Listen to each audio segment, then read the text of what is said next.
as that happened, I started to get this intense, overwhelming feeling. Good morning, Gimpy crew, and welcome back to another video. Spring has officially sprung, and even though the temperature right now is below freezing outside, it has been way nicer here. It has been fantastic. Right now, when you walk outside, you can literally smell the pollen in the air. It almost like stings my eyes. I'm severely allergic to the outside, including grass. I'm severely allergic to grasses and that type of thing. And so my allergies are just going bonkers. I don't know about you guys if you are where you're at and it's springtime, but it smells like spring outside. I realized that I have some trees in my front yard, and I don't think they bloomed like this the first year we lived in this house, but they have these really intense, like very vibrant white flowers on one tree and pink on another, and there are tons of them. And I didn't realize I was standing by them, and I just heard this awful buzzing. I was like, what? Someone doing a chainsaw somewhere nearby? No, they were bees. Like the trees were just infested with bees pollinating, and not like wasps, like real bees, honeybees going to town on my flowers and my trees. So I guess that's cool. Warmer weathers have been so nice because I've been trying really, really hard to stick to my sustainable exercise and go for a walk almost every single day and get outside.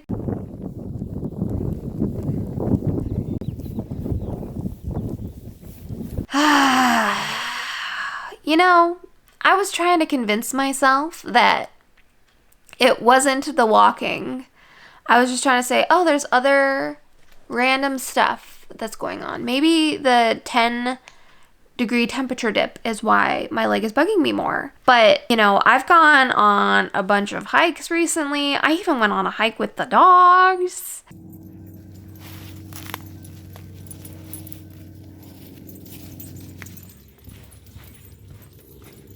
Beautiful and green. You know, my husband walked the other two dogs and they loved it. They enjoyed it. I feel like hiking is my soul food because it just re-energizes my spirit and my soul. And I feel so much better getting the fresh air and just being away from people and being out in nature. That's been great and lovely, and I've been doing regular hikes and regular walks. But again, just slowly over time, sorry, the little dog got up. Over time, it's just gotten my leg, I just noticed more and more. Oh, I am sore from literally any single position I'm in. When I move, I'm in so much pain. Like it feels like, imagine like there's a rusty tool that you haven't used in a really long time, and it, like, when you open it, it's like really hard and it really creaks really bad and it feels super hard to open and just rough. That's how my knee feels pretty much 24/7. It's extremely painful. And on top of that, I feel like someone's taking a jackhammer to my femur. This kind of culminated to what happened on Monday. And on Monday after work, I was tired. I didn't want to.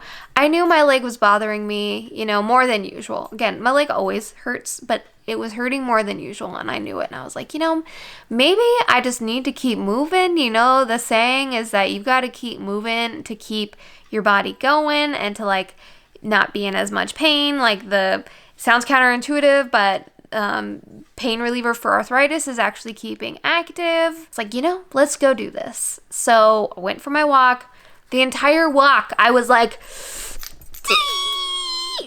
just every step on my right leg, just having to, like, I was just trying to put, you know, some kind of sensation in my hand by making really strong fists to try to help get through the walk because it was just so painful. I'd be talking and suddenly I'd have to stop and hold my breath, and I had to tell myself, like, you have to breathe. Like, you will pass out if you don't breathe while you're walking.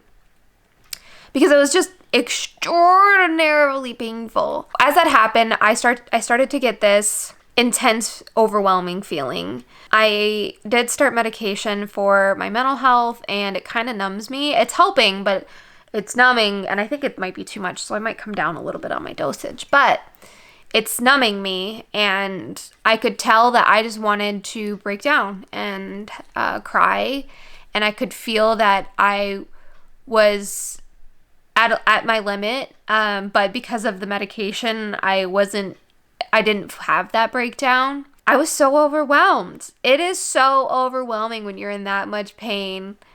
You know, I literally was just going for a freaking walk, a basic human function.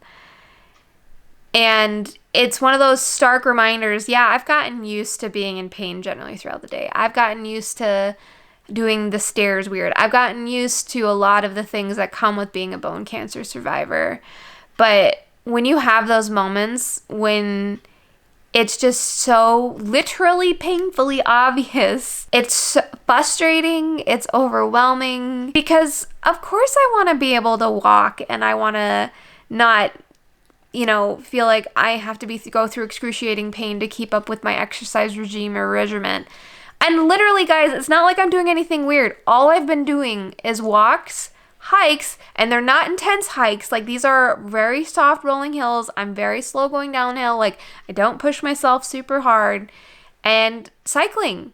Like, that's the exercise I've been doing. It's nothing crazy. But that, coupled with doing more chores around the house and being generally more active and trying to keep my body moving, my body just, it built up and built up and built up until it hit this point where I was almost in tears, should have been in tears on my walk. We need exercise. People need exercise to function. That's just part of who we are and what we need. I think in that moment it's frustrating because it's I have to still exercise. I still have to do these things to keep my body as healthy as I want it to be.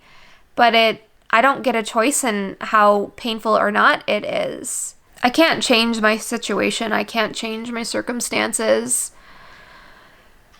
I'm trying to go forward as positively as possible and do what I can. I'm not quite sure how to deal with this painful reminder all the time. Again, some days it just becomes so overwhelming when I feel like I can't do a basic human function. And I know I'm not the only person that experiences that. Time is the biggest factor in healing both physical and emotional wounds.